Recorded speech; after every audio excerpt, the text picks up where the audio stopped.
Nyai Pati. Dawuh dalem ta Mas Pati. Putramu ana ngendi saiki? Inggih menika saweg menapa sedaya para kawula ing kepatihan. Ning menawi kula dangunna namung tansah kendel kemawon kula menika kok tumut sisah.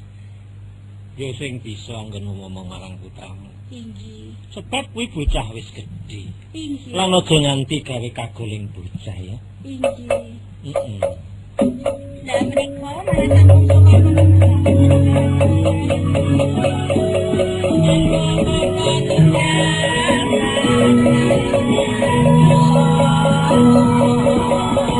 Nuwun sewu, kula iki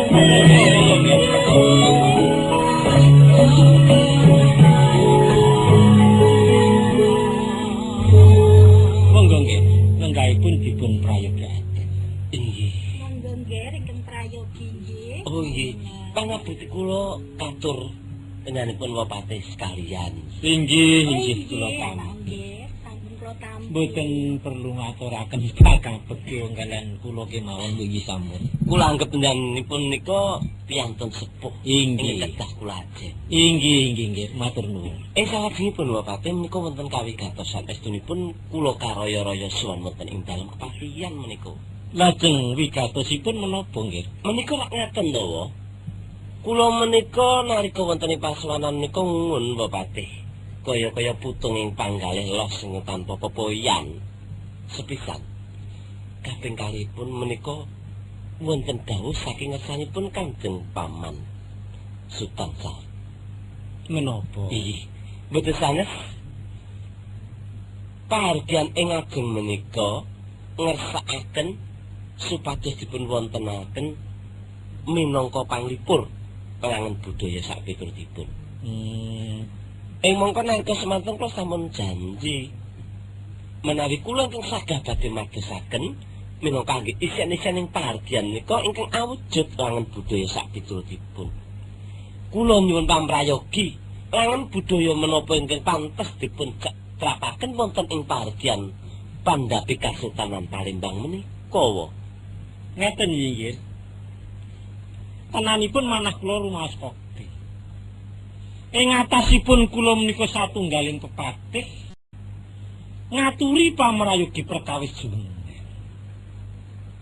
Ingkang kula iguhaken menika rak jengandika to nggih. Agakane tiyang menika yen sampun mukti sok lali. Inggih ingkang paman menika mboten sak mestinipun semenapa. Lajeng sak menika ngersakaken kula ngaturi pamrayogi ngaten menika menawa mboten lepas. Inggih, kula kinten menawi Wapati saged angetrapaken mboten badhe damel dukanipun Paman Sultan. Upami kula menika mboten ngrumasi tiyang sepuh sampun sagah tanggal jawab tentreming negari Palembang. Oh, kula mboten wonten ginanipun nggih wonten Palembang menika. Saestu menika. Ning rening kula menika ngrumasi dados tiyang sepuh lan swargi menika sanget kapitadosanipun karyan kula. Inggih kados menapa awrating sesanggen kula.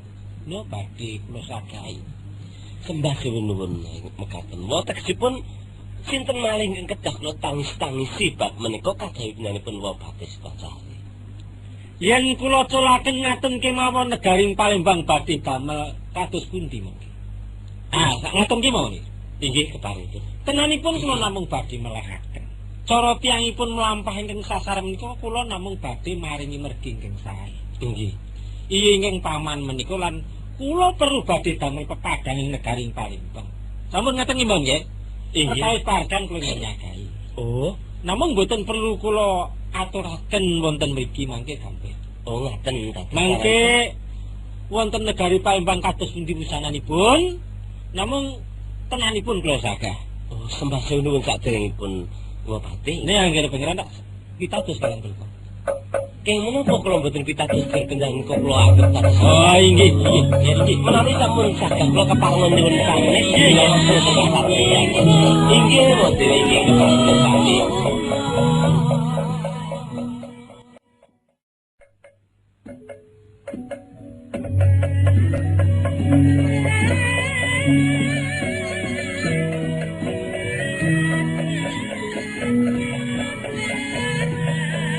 Kanggo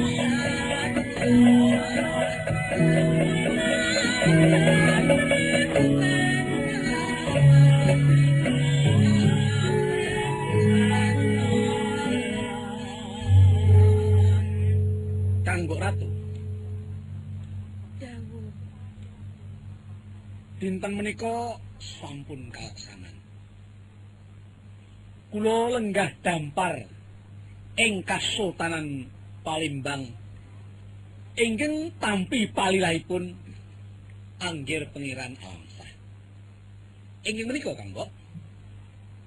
Rening dampar prameswari dereng wonten ingkang melenggahi. Kula suwun saking sawetawis wekdal Kang Mbok Ratu Keparenga njajari kula pinangka prameswari saking sawetawis wekdal.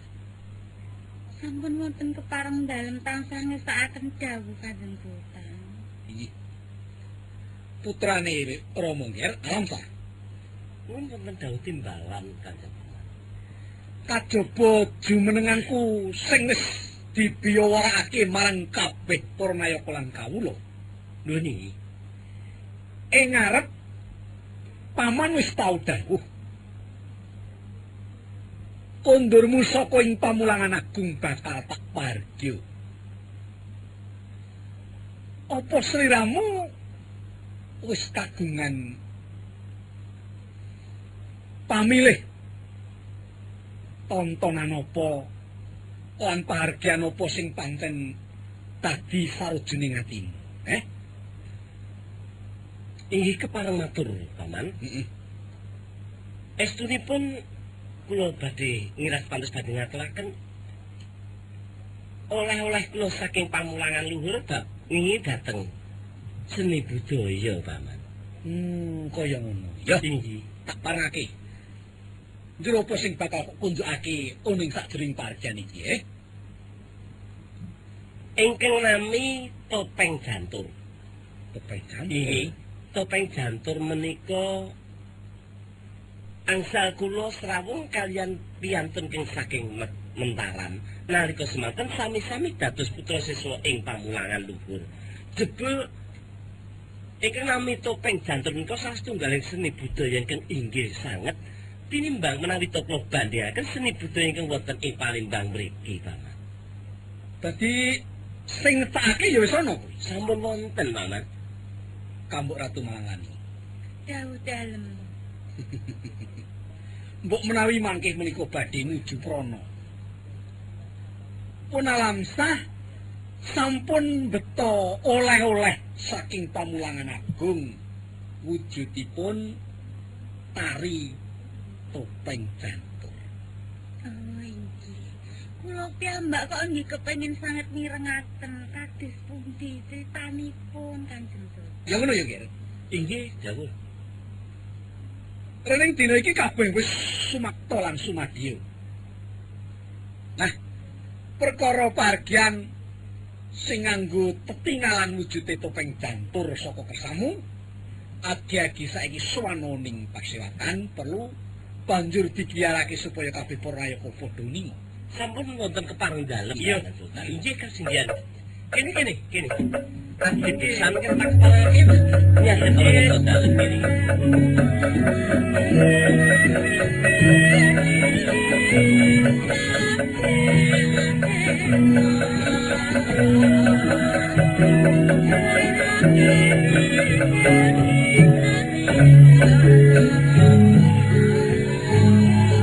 Nah iki ono ngersane Paman Sultan.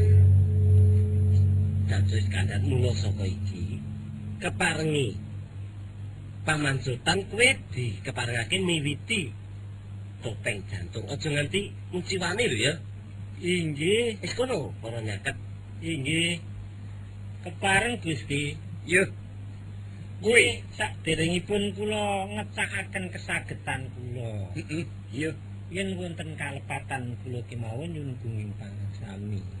Rening kowe iki mujudake tontonan. Tontonan kuwi mung mligi kanggo seneng-seneng. Nggih.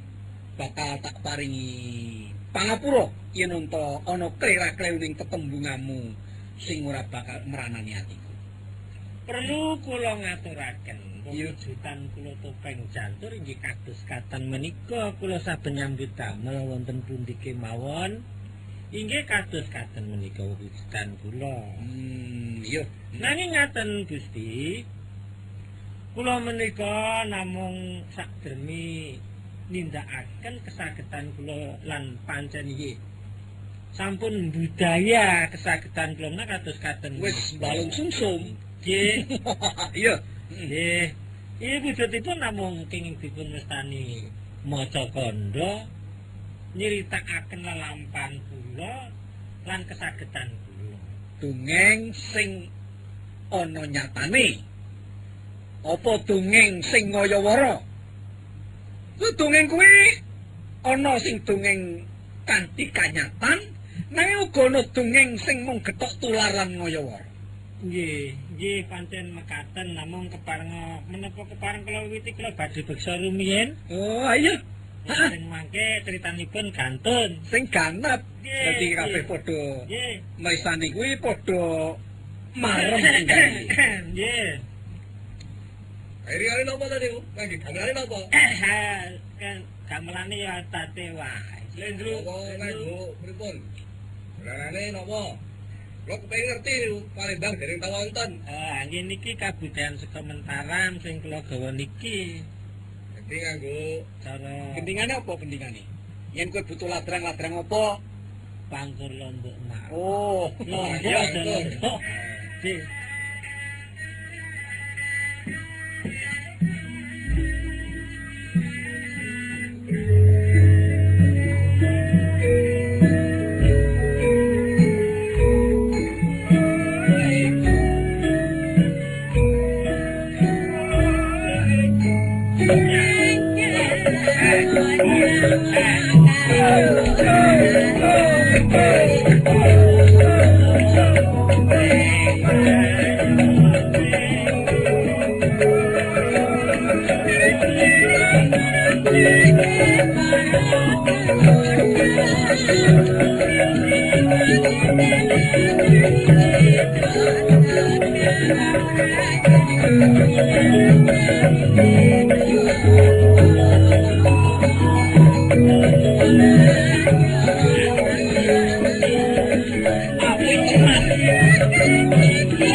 Mari wong tega. Pandang penganggone uga meranan. Parimbang mriki dereng wonten tontonan ngaten-ngaten. Dereng wonten kampung iki, dereng wonten. Ora nggih apik tenan ya. Lare nggih.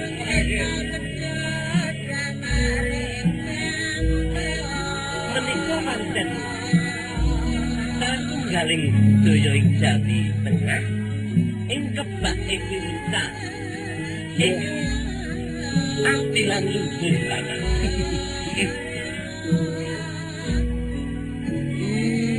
Kaya ngono tak pahami. Inggih.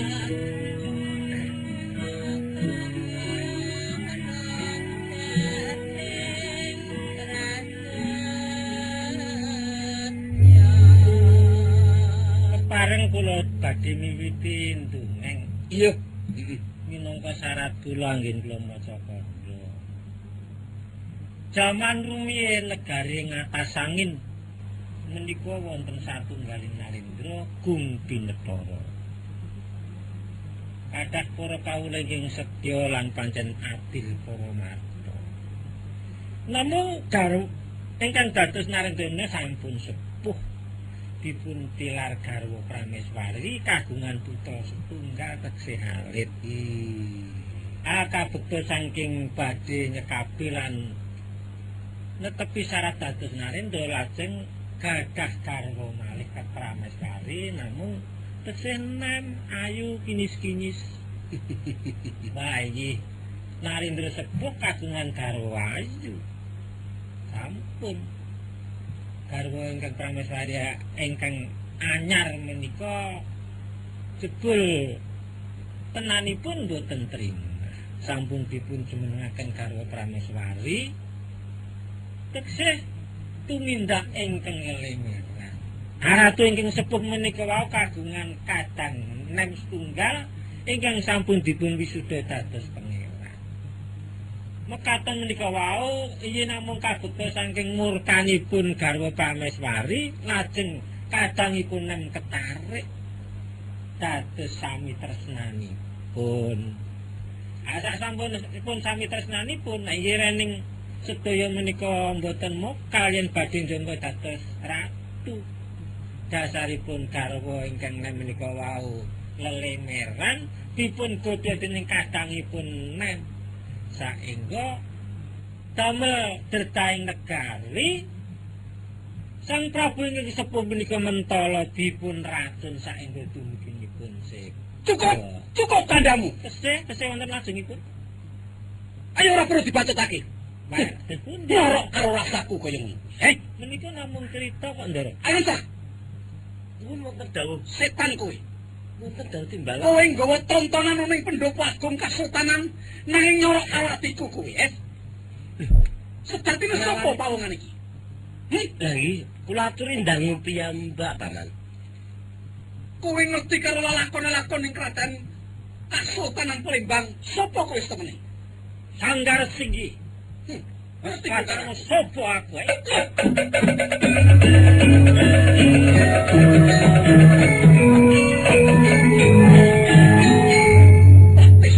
Yo pancen ngono aku.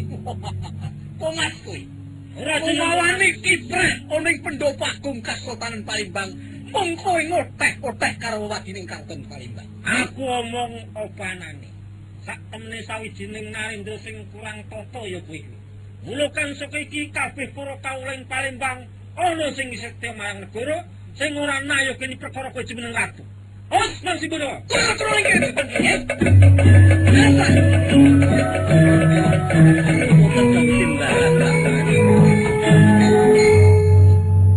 Meneng-meneng nanging jebul ngandhut kreneng kowe, Kados pundi kang pendandalem kesakaken Paman? Katonmu bekti karo aku.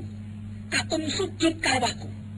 Nanging jebur kebatinanmu kowe wani karo aku kowe, Duh, Paman. Kowe ngeneng-ngeneng patih Sultan Sari ana ing pendopo pahargyan namung sak perlu arep mbuka miyak wadiku.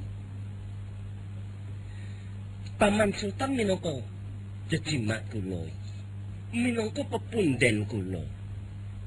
Inggih, menawi panjenenganipun Paman Sultan menika estunipun duka menika kirang leres, Paman. Sababe? Inggih.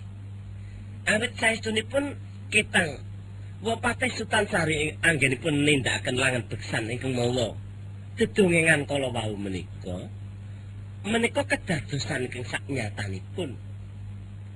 Mila Paman rak mboten perlu duka. Menawi Paman menika duka lajeng wonten tetembungan sapa krasa rumangsa. Menika Paman. Kabeh tak dudu. Lakon sing wis tak lakoni ora bakal tak cicipi lan tak siali.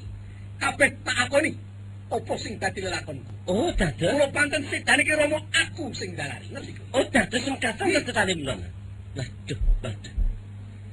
Menawi mekaten sakamakamat kula kedah pila dados sedanipun Rama. Ratu Palembang aku. Sultaning Palembang aku. Panguwasa tunggal. Ora ana wong sing duwe wewenang kajaba aku. Oh, cetanipun nalika semanten pendami rambujuk mundhut kawibawan ing Palembang badhe penyan lenggahe menika dipun namung badhe kangge garan angger dan sesungaran badhe tumindak sewenang-wenang dhateng kula. Ana ta, Man? Tak akoni. Kula suwun kalenggahan ing Palembang.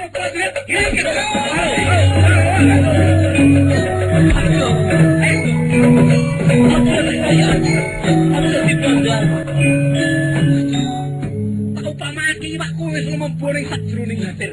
Wis ora bakal bisa mrutut saka bebaya pati. Ngerti kowe? Paman.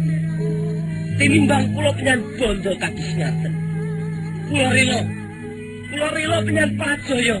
Kula pedah kesanipun tinimbang kula gesang nyandang wirang. Isin kula mboten saged njejekaken dhateng tumindak ingkang kirang prayogi Paman. Kowe ora susah muni kaya ngono mesti bakal tak paten. Kowe mesti tak paten. Nanging wektune durung saiki. Tak siksa. Bakal tak piloro ning sajroning pakunjaran. Prajurit, alam sak sebagai pakunjaran.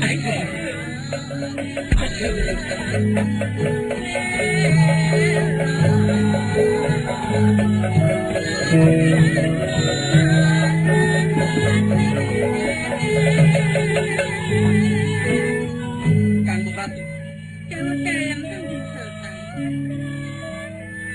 sak menika sampun kalaksanan. Kula jumeneng ratu panjenengan bangsa. Lan ingin dados pepalang-pepalang wonten sabeting kasultanan sampun boten wonten. Alam saksi tadi dipun pecah.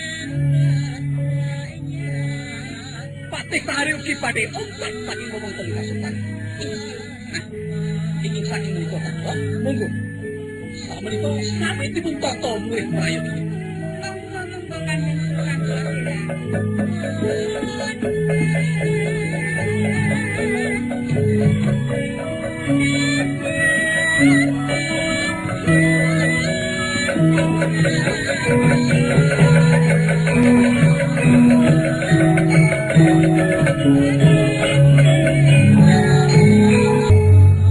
Pate, Apa? sarawa panjenengan menika kula wis padhaken kok sajak ngembeng sungkawa. Wonten wigatos menapa Kamas Pate? Ya pancen bener aturmu ibune. Inggih. Penane wae nalika Kanjeng Pangeran Alam Sahrawuh ndene Inggih. aku ditimbali ning kraton marga perkara pahargyan iki mau ora mentolo aku mriko. Boten mentolo ing dados pundi? Ayo ora sak mestine to kowe bisa menggalih dhewe. Inggih. Yen pangeran Sanggai Singgih kuwi jeneng ratu ki ora nenteng. Jur aku ki dianggep apa? Apa aku ki dianggep lempung kepanjingan nyawa? Nek ngono aja terus aku ki ditimbali, aku isih dadi patih ki aja to. Wis aku ki terus ora tah diparengake dadi patih wae. Nek meruhi kahanan ning Palembang kaya ngene iki, terus kelingan lelagon sing wis. Prasetyaku labuhku ning negara Palembang iki wit aku sih timur. Inggih. Kowe ya isih nom. Inggih, Kamas. Jur nganti wis saiki wis dadi wong tuwa kaya ngene, ana lelakon sing ora prayoga kira ya kudu cawe-cawe. Kok ya tala-tala temen kahanan iki. Kamas Pate. Ana apa? Dados wedal menika panjenengan kemutan lampahipun sampun kelampahan. Iya, iya. Namung menawi panjenengan tansah kemutan lajeng singkeling penggalih, menika boten saged rampung lho Kamas Pate. Kok ora rampung kepiye? Amargi ngetana panjenengan menika suwita wonten Palembang. Kenging dipun paripaosaken kuncung nganti gelung. Iya. Menika ngabekti kalian Ratu Datuk Iskandar nalika rumiyin. Heeh. Lajeng sasedanipun mesinipun Kang Gumantos Nata putra Nur Alamsah. Heeh. Samenika mboten saged Gumantos Nata. Ingkang Gumantos Nata inggih menika Sanggar Singgih. Panjenengan kok inggih kandel kemawon. Ngendikanipun sauntara aku tak dadi ratu, mboten saged. Kenging dipun paripaosaken ngemot gula krasa legi mboten badhe dipun lepeh malih. Menawi panjenengan namung tansah kandel kemawon, mboten saged tanggel wontenipun Palembang mesakaken Alamsah menika. Kedandara cawe-cawe panjenengan. Omongmu kuwi bener ning ora bener. Tembungmu kok malah duka nesu karo aku iki kepriye? Kok terus aku kok anggap meneng wae iki kepriye? Lah tandhanipun nyatanipun Sanggar Singgih dados ratu panjenengan nggih mboten tanggel. Mesinipun panjenengan saged mitadosaken nek iki terater-teratere ratu Palembang inggih putra Alamsah. Menawi panjenengan mboten tanggel bab perkawis menika mesakaken lho saestu lho Kang Mas Patih. Kowe kuwi ngertimu rak ning dalam kepatihan to. Inggih. Olehku matur ning ngarsane Kanjeng Pangeran Alamsah. Nalika semono kundur saka pamulangan luhur wae wis tak slametake. Inggih. Bebul. Wadya balane Pak Sanggar Singgih. Wis ngurupi kabeh para Wong-wong sing padha tumindak ora sak mesine wujude brandal keju ki jebul pancen gaweane Pangeran Sanggar Singgi. Oh inggih. Kepengin jumeneng ratu ana ing Plembang. Inggih Kang Mas. Lah lakon iki malah tak kandha marang kowe ya. Inggih atus. Ngeso dalem sedo ki jebul sing racun ya garwane. Menika? Iya. Garwanipun Iya, aku ki meruhi dhewe. Nek pancen nemono sakabeh wewadi iki tak sidem sebab kahanan ing Palembang padha nganti dredak. Kaya ngono ki sapa to? Rak yo mung wong ing Palembang kabeh. Inggih. Nek nganti keprungu marang sak jabaning rangkah katon Palembang. Aku ki pepatih. Kok dadi aku ora bisa gawe tentem ngono ki ya sarudi. Wong kawibawanku ki pepatih. Sing tak nggo mulyakake anak garwa ki nggonku dadi patih. Ning rene ngono lakon kaya ngono iki rak aku kudu bisa nutup nyimpen sakabeh wadi. Ning jebul angkara murkane si Pangeran Sanggar Singgi ora kena disayuti meneh. Lah kaya ngene iki. Kepeksa aku mbuka wewadi ning katon iki mau ngono. Inggih. Aja terus apa-apa kok wong lanang diususo. Lah menika ngaten.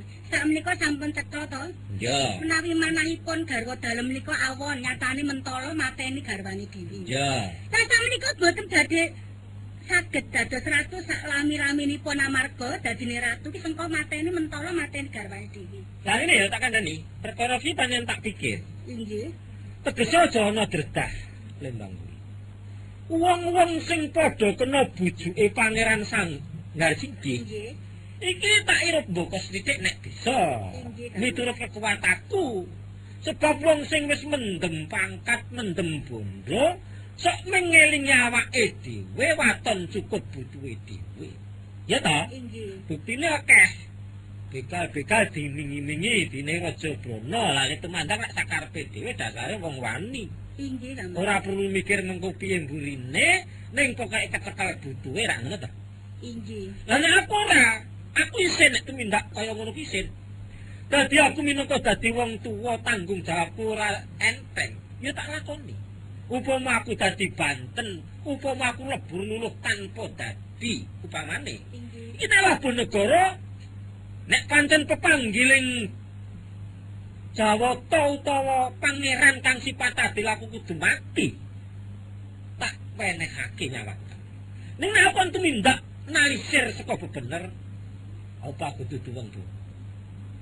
Inggih Kang Mas menika leres pengendika panjenengan. Nah, ra ngono wong lanang teko kudu neso. Boten menika salah setunggalipun kawula. Inggih wonten ingkang remen kalian bondo donya.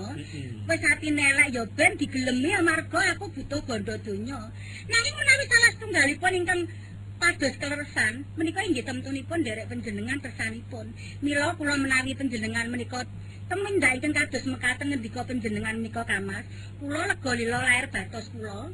Panjenengan kedah ngerbat nagaring Palembang. Kados menapa putranipun Alamsa saged dados ratu. Sesenana ya ni. Inggih ta Mas. Aku tak sumpah marang kowe. Inggih. Aku ora trima lalapan kaya ngene iki.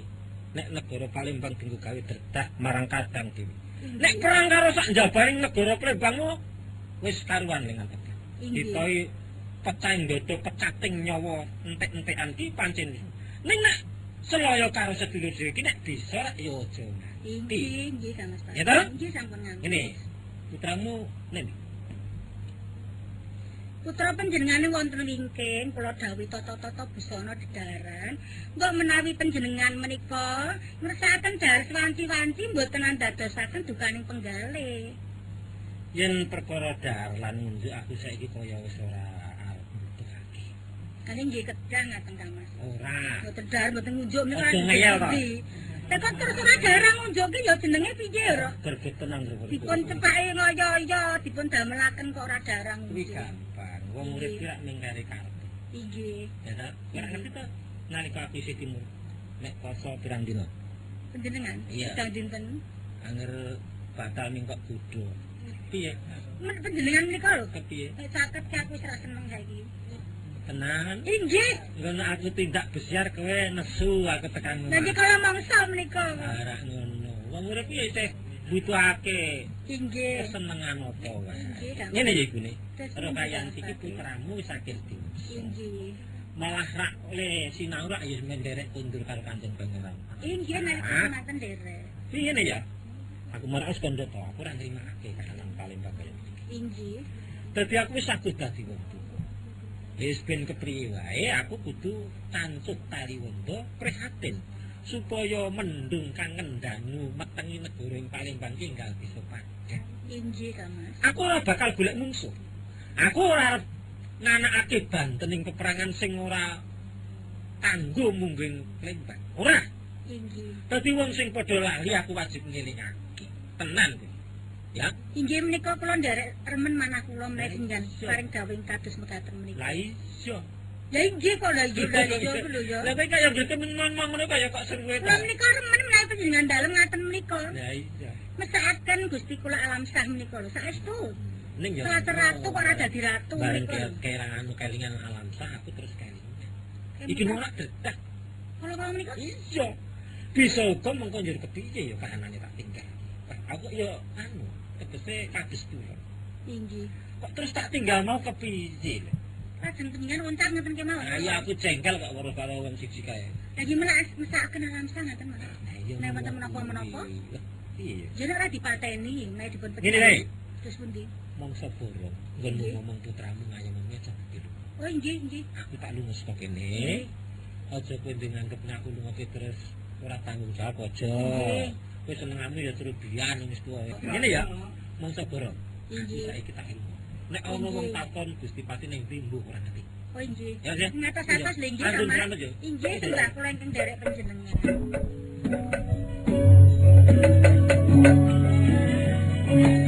Aku rumangsa seneng. Nek sama status nggih penggalih sing kaya ngono. Nanggung ratu ning Palembang. Sama status mugi-mugi angsal damel ngrebat wontenipun Palembang, Mas.